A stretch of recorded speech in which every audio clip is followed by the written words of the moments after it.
A 13-year-old girl who disappeared in 1994 has been located alive, according to authorities, nearly 32 years after every lead went cold and the search ended. So what happened? In the middle of May 1994, in a small mountain town in Arizona called Star Valley, a 13-year-old girl named Christina Plante walked out of her house just after midday. Everybody called her Tina. She was headed down the road to the stable where she kept her horse. It was a short walk, and it was her favorite walk, the kind of small routine that holds a kid's whole world together. She was wearing a white t-shirt, shorts in red, yellow, and blue, black tennis shoes. Hold on to that description. You are going to hear it one more time at the very end of this story, and I promise you it will not sound the same. Tina never came back from that walk. No witness, no struggle, no trace. Within hours, she was reported missing. Within days, her face was in national databases, and her flyers were traveling across the country. Search teams walked the forest. Volunteers came from all over the region. Her aunt and uncle put up a $10,000 reward, which in 1994, in a town that small, was a fortune. Nothing worked. The case froze solid, and it stayed frozen for 32 years. Now, I want to tell you something up front, because you deserve to know what kind of story you're about to spend the next 40 minutes inside. Christina Plante is alive. That is not a rumor. In April of 2026, the Gila County Sheriff's Office announced it, on the record, to the entire country. She was found. She's a grown woman now, in her 40s, with a family of her own. But this is not a story about where she was. Plenty of channels will tell you that version, and it takes them 8 minutes. This is a story about a piece of paper, a missing child file that sat open for 3 decades. Because when Christina was finally found, 2 lawmen from the same small county stepped up to microphones and told America 2 completely different stories about that file. One of them says, this case was a mystery for 32 years. The other says, it was never a mystery at all. They cannot both be right. This is True Crime Files documentary. Before we go back to 1994, do one thing for me. Drop a comment and tell me where you're watching from. This case made news from Arizona to the other side of the world, and people everywhere are still trying to understand what really happened to Tina Plante. I read those comments, and on a case that's still developing, sometimes you all catch things I miss. To understand how a child could vanish from a place like this, you have to understand the place, and you have to understand the year. Star Valley sits in Arizona's Rim Country, in Gila County, about 90 minutes northeast of Phoenix, tucked under the Great Wall of the Mogollon Rim, ponderosa pines in every direction. In 1994, it wasn't even its own town yet. It was considered part of Payson, the bigger community next door. It was the kind of place where the sheriff's office knew most families by name, where kids rode bikes until the streetlights came on, and where a girl walking alone to a horse stable at midday would not have drawn a single second glance. And then there's the year. 1994 matters, because 1994 was one of the last years of an older America. No cell phones in kids' pockets, no text messages, no location sharing, no doorbell cameras quietly recording every street.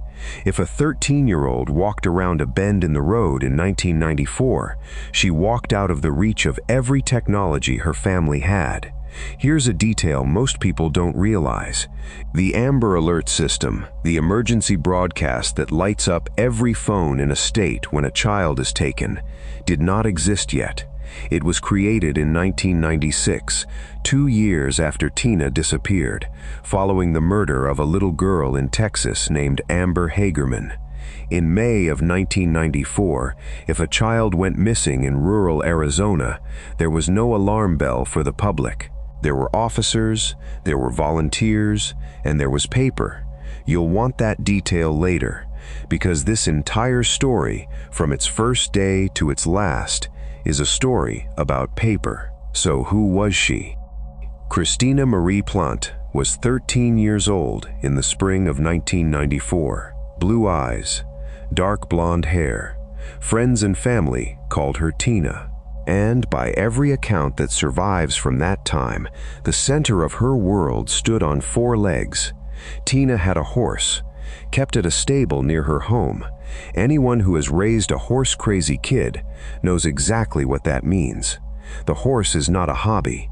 The horse is the best friend, the confidant, the reason to get up in the morning. Tina walked to that stable constantly. It was her routine, her comfort, and, everyone assumed, her anchor. She also had a little brother. Hold on to him too, because in a moment, a police officer is going to say something about that horse and that brother that will echo across 32 years. But there was another side to Tina's world, and it was complicated. She wasn't living with her mother and father. She was living with an aunt and uncle in Star Valley. Behind that arrangement, according to the deputy who would soon lead the search for her, was a custody situation. Her father had custody, and Tina, he says, wanted to live with her mother. I want to be careful here, and I'll be careful all the way through this video. The private details of that family dispute have never been fully made public, and the people involved have never been charged with anything. What we can say, because it comes from the investigators themselves, is this. In May of 1994, Tina Plante was a 13-year-old girl living in one house and, at least according to the original investigator, wishing she lived in another. That is the quiet fault line running under everything that happens next. The middle of May, 1994. Just after 12:30 in the afternoon, Tina leaves the house on foot, on or near a road called Moonlight Drive, heading for the stable. White t-shirt, colorful shorts, black tennis shoes, a walk she'd made more times than anyone could count.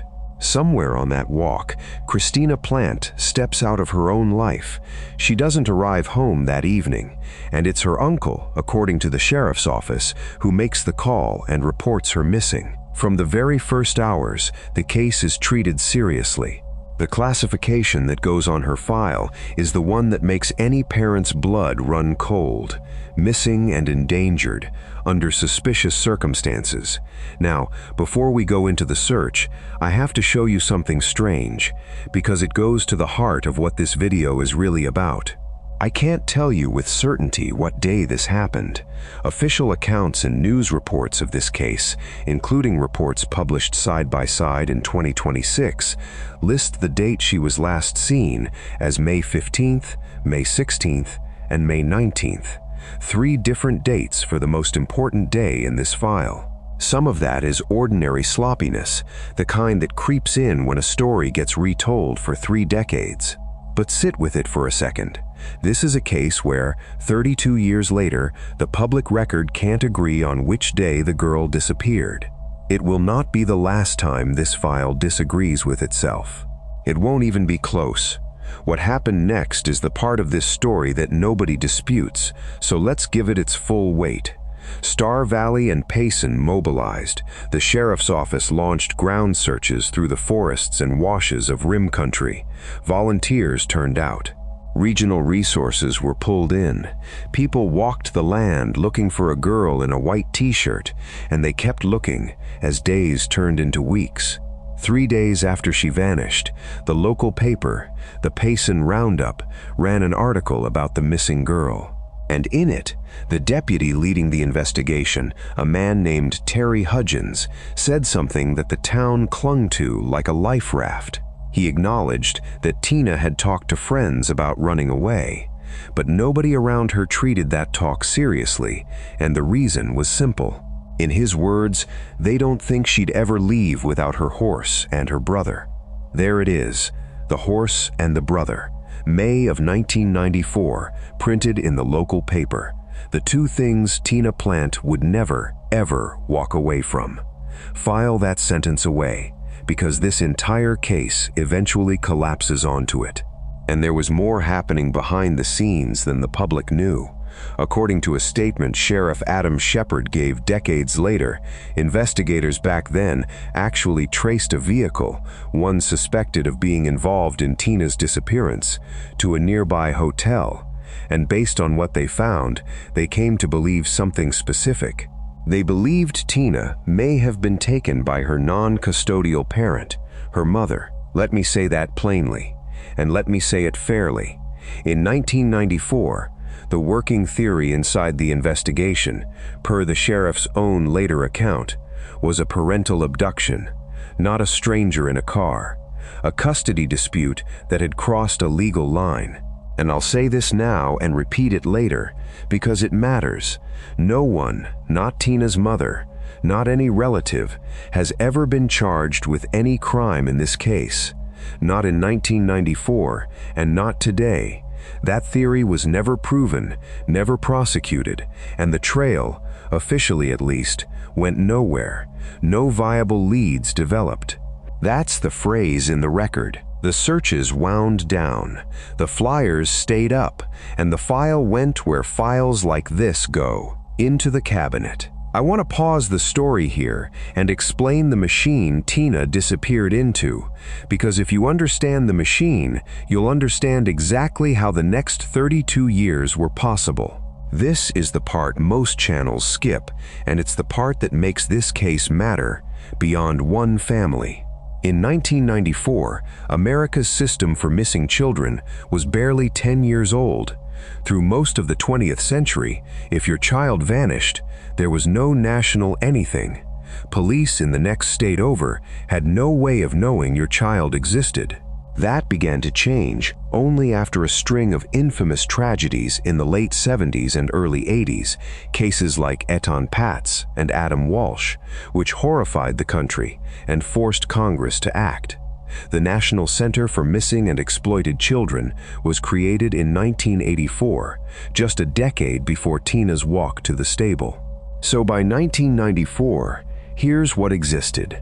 A missing child's name and description could be entered into national law enforcement databases so that any officer anywhere who ran her name would get a hit. Organizations could print and distribute flyers across the country, and in Tina's case, they did. Her face traveled to other states. Her details sat in those databases year after year, listed as a missing, endangered child. Here's what did not exist. There was no automatic alarm, no system that pushed her face to the public in real time, no digital trail she would inevitably cross. The system of 1994 was a net made of paper and patience. It could hold a case open forever. What it could not do, on its own, was close one, and that's the trap at the center of this story. A file like Tina's doesn't demand answers, it just waits. It waits through new sheriffs, through retiring deputies, through the death of the fax machine and the birth of the internet. It waits, officially open, officially unsolved, whether or not anyone is actually looking. And there's one more piece of context from that era that reframes this entire case, and I'd bet most of you have never heard it. When Americans picture a child abduction, we picture a stranger. The van, the candy, the nightmare from the safety films. But the researchers who built this field found the opposite. Federal studies of missing children in the United States have consistently shown that the overwhelming majority of abducted children are taken not by strangers, but by their own family members, most often a parent locked in a custody dispute. Stranger abductions, the kind that dominate the news, are the rare exception. Family abductions are the rule. Which means that in 1994, when Gila County investigators looked at a missing 13-year-old, a custody fight, and a suspect vehicle at a nearby hotel, they weren't reaching for an exotic theory. They were looking at the single most statistically likely explanation in the entire field. The system, in other words, appears to have understood this case almost immediately. Remember that. The tragedy of this file may not be that nobody figured it out. It may be that somebody did. Tina's file waited 32 years anyway. For the people left in Star Valley, the years that followed were the particular cruelty that families of the missing know too well, life going on with a hole in it. The aunt and uncle who had raised her kept the $10,000 reward standing, a public promise that somebody, somewhere, knew something worth telling. The sheriff's office says the case was never closed, that investigators would pull the file back out periodically as the years passed, rereading the same pages, hoping something new would surface. It never did. Payson grew. Star Valley eventually incorporated as its own town. The deputies of 1994 moved on, moved up, retired. The world Tina had vanished from, the world of rotary phones and paper flyers, quietly ceased to exist. The internet arrived, then social media, then the great migration of every public record onto searchable databases, and her classmates grew up. Think about that from the perspective of the people who loved her. Every milestone Tina should have hit came and went in her absence. The year she should have graduated, the year she should have turned 21, then 30, then 40. For 32 years, the people of that community had every reason to believe they were living alongside a tragedy, that somewhere out in the pines or the desert was an answer nobody wanted to find. Families of the missing describe this state with a phrase that has haunted me since I started covering these cases: ambiguous loss. When someone dies, the grief is a wound, but it's a wound with edges. When someone vanishes, there are no edges. You can't mourn, because she might be alive. You can't hope freely, because she's probably not. Every holiday sets an empty chair. Every stranger of roughly the right age on a sidewalk in another city earns a second look. The families who live it say the not knowing is a room you never fully leave. For 32 years, that room stood in Star Valley with Tina's name on the door. And through all of it, the record shows the people who reported her missing did what searching families do. They paid for hope. $10,000, standing for information. They cooperated with a sheriff's office that kept the file technically alive across the tenures of multiple sheriffs. Whatever else this story becomes in its final act, that part deserves to be said plainly. The people who raised Tina in Star Valley searched for her the way you search for a child you love.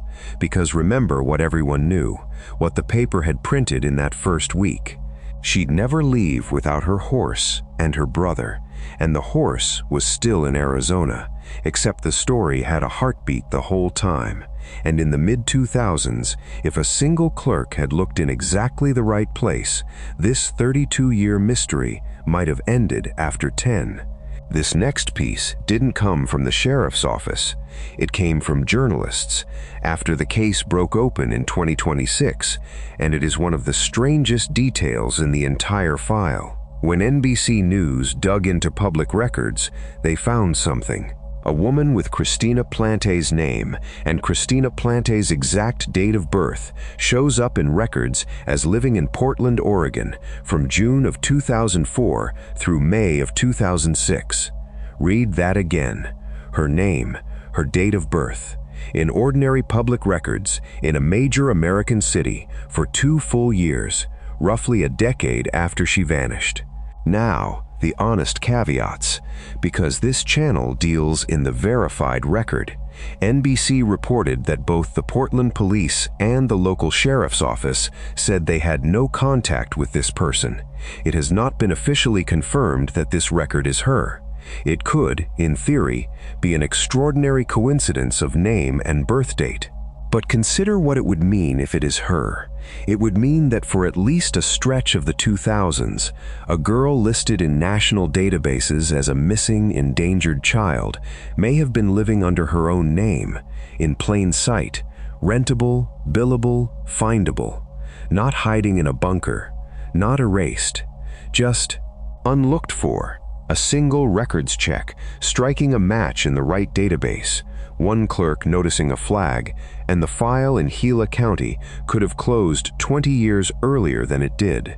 If the record is her, nobody ever looked. and the file kept waiting. So how does a paper file from 1994 finally wake up in 2026? The answer is that Gila County did something a lot of small departments have started doing in the last decade. It built a cold case unit, a team whose entire job is to pull old, unresolved files off the shelf and attack them with tools the original investigators could not have imagined. Here's the shift, and it's worth understanding, because it's the midpoint of our story and the hinge of the whole case. In 1994, finding a person meant knocking on doors. In 2026, almost every adult in America generates a paper trail simply by existing: property records, court filings, utility connections, and above all, social media, where faces, names, family connections, and hometowns knit themselves together into a public web. Investigators today can work through that web methodically, cross-referencing decades-old information against the modern record without leaving the office. And there's a second thing cold case units do that matters even more than the technology. They reread. A fresh detective with no memory of the original investigation and no loyalty to its assumptions sits down with every page of a decades-old file and asks the questions a new reader asks. Why was this lead dropped? What did this witness actually say versus what the summary says they said? What did the original investigators believe, and what could they actually prove? Cold case investigators will tell you the breakthrough usually isn't a new fact. It's an old fact, sitting in the file the whole time, that finally gets taken seriously. Park that idea for now, because in about 10 minutes, it's going to become the most uncomfortable question in this entire case. That is exactly the toolkit the sheriff's office says it used on Tina's file: social media, public records requests, and law enforcement databases. Detectives reread every page of the 1994 investigation with modern eyes, and somewhere in that process, the web produced something the file had never once produced in 3 decades. A candidate, an adult woman living far from Arizona, whose details lined up with a girl who walked to a stable in 1994 and never came back. The lead landed on the desk of a cold case investigator named Captain Jamie Garrett, and Garrett did the thing this case had been waiting 32 years for someone to do. She picked up the phone. Put yourself in that room for a moment. On one end of the line, an investigator holding a file older than her career, a file whose subject is presumed by nearly everyone to be long dead.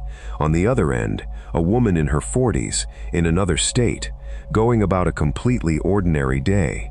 Garrett made contact. She asked her questions, and the woman on the other end of the phone confirmed it. She was Christina Marie Plante, 32 years. The ground searches, the volunteers, the flyers crossing state lines, the $10,000 reward, the file reread by a generation of detectives, and the case ends with a woman on a telephone calmly confirming her own name. Garrett has said the answer floored her. She told Christina what the file said, that investigators had believed all this time that she'd been kidnapped, that her disappearance had been treated as a criminal offense. And Christina's response, as Garrett recounted it, is the sentence this entire saga funnels down into. She said, "That was a long time ago, an old life. An old life. She has her own family now." That chapter, as far as she was concerned, was closed. She was polite, she confirmed her identity, and beyond that, she declined to walk investigators through what happened in May of 1994. On April 1st, 2026, the Gila County Sheriff's Office announced it to the world. Christina Plante, missing 32 years, found alive. Her status as a missing person officially resolved. Quick pause, one breath, because we've just hit the moment everything turns. Most of you watching right now are not subscribed, and cases like this take weeks to verify and research properly.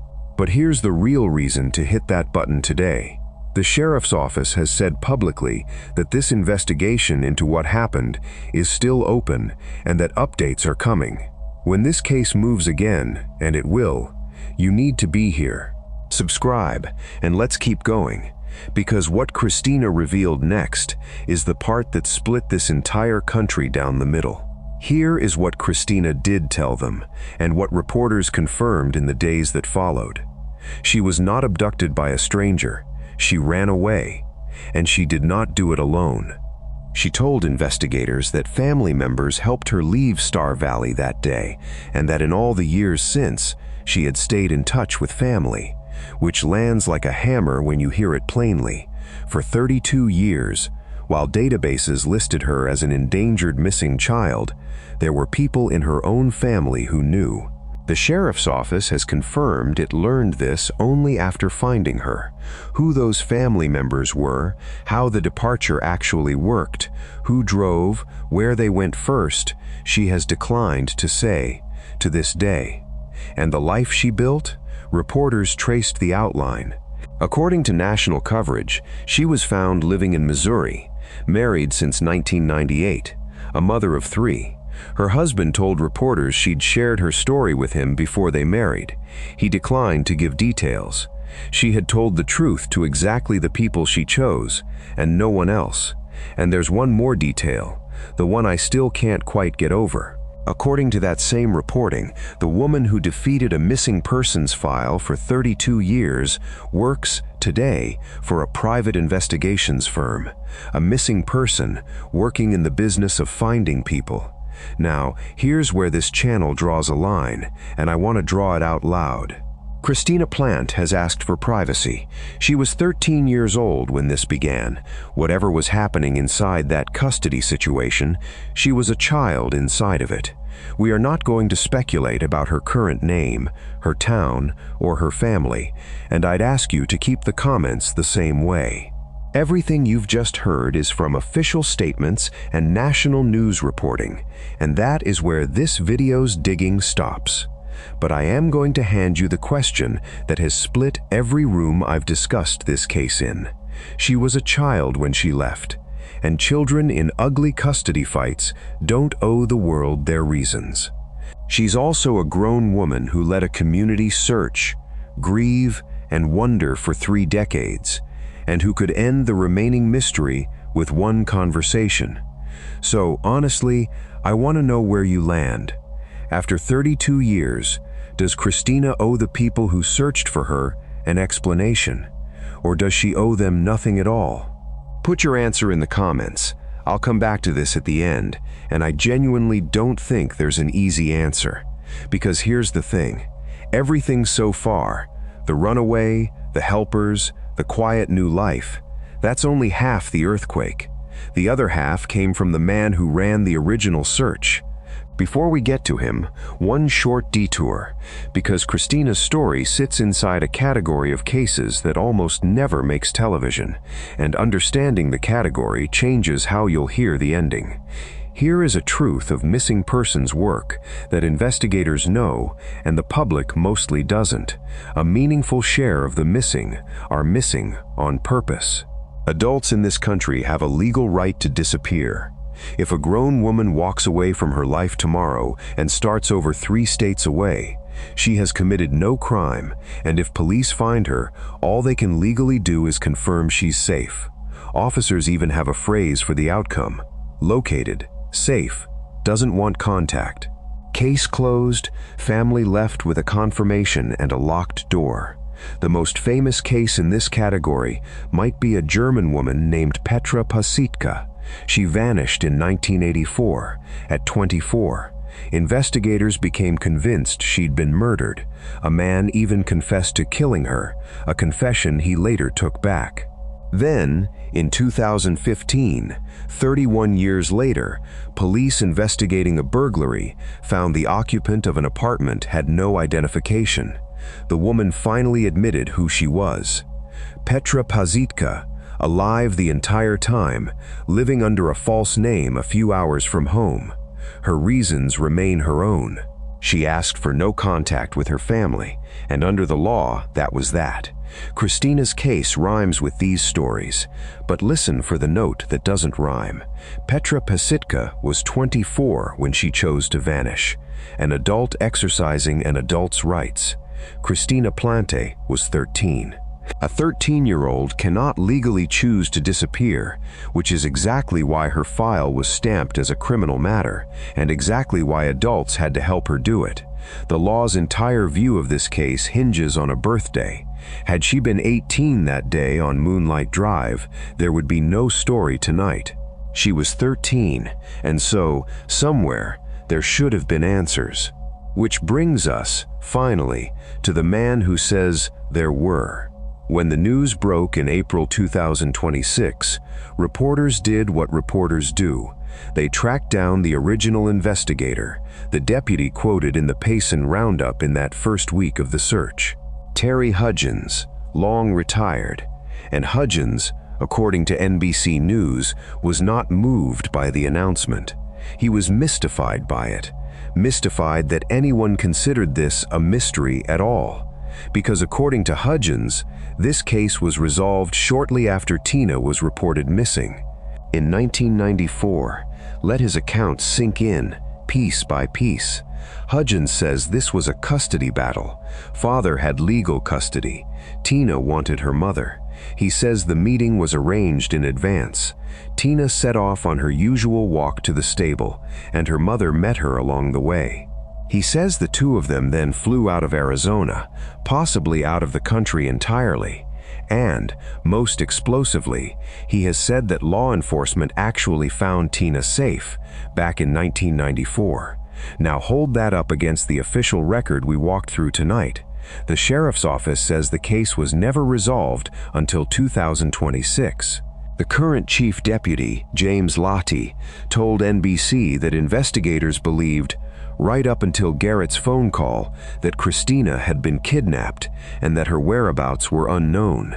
He confirmed the original deputy led the 1994 search, but says the file was never officially closed. And when Christina told investigators that family had helped her leave, Lottie described that as new information the office had never had. Two men, same county, same badge, 30 years apart. One says, solved in 1994, everybody knew, nothing to see here. The other says, open for 32 years, we thought she was kidnapped. We learned the truth last month. They cannot both be right, and I'm not going to stand here and tell you which one is, because as of today, nobody has proven it either way. The sheriff's office itself has said it is still looking into what happened and will provide updates. Outside voices in law enforcement noticed the same fault line we did. A retired homicide sergeant named Troy Hillman, commenting on the case for Arizona television, called the recovery itself miraculous. Credit to a family, a community, and investigators who never let the file die. But he also pointed at the crack running through the happy ending. Finding the missing person, he noted, resolves only one part of an investigation like this. The other part, the question of who was involved in taking a 13-year-old and who spent the following years raising her, remains, in his word, unresolved. Think about what it means that a veteran homicide investigator looked at a closed, no-crime, happy-ending case and reached for the word unresolved. He's seeing what you're probably seeing by now. Every account of this case, the retired deputies, the sheriff's offices, and Christina's own, agrees on one fact. Adults helped a child vanish, and the identity and accountability of those adults has never been publicly settled. What I can do is walk you through what each official version would mean if it's true. And fair warning, there is no version of this where the system worked. So let's do the arithmetic together. Two possibilities. Follow each one to the end. Possibility 1. The retired deputy is right. The case was effectively solved in 1994. The girl was located, safe, with a parent, within weeks or months of her disappearance. Then what, exactly, was the last 32 years? If Hudgens is right, then a solved case sat in national databases as an endangered missing child for 3 decades. Volunteers walked forests for a girl who'd been found. An aunt and uncle kept $10,000 on the table for an answer that already existed inside the system. A cold case unit spent modern investigative resources hunting a woman somebody, at some point, had already located. That's not a mystery. That's a records failure so complete it manufactured a 32-year mystery out of paperwork. Somewhere, in that version, a report that should have closed the file was never written, or was written and lost, and no one ever noticed. Possibility 2. The sheriff's office is right. The case was never resolved. Nobody knew. Then walk through what the file contained. A 13-year-old, gone. A classification of missing and endangered under suspicious circumstances. A suspect vehicle traced to a nearby hotel in the first days. An official working theory, stated by the sheriff himself, that she may have been taken by her non-custodial mother. Investigators believing, in Garrett's words, that a criminal offense had occurred.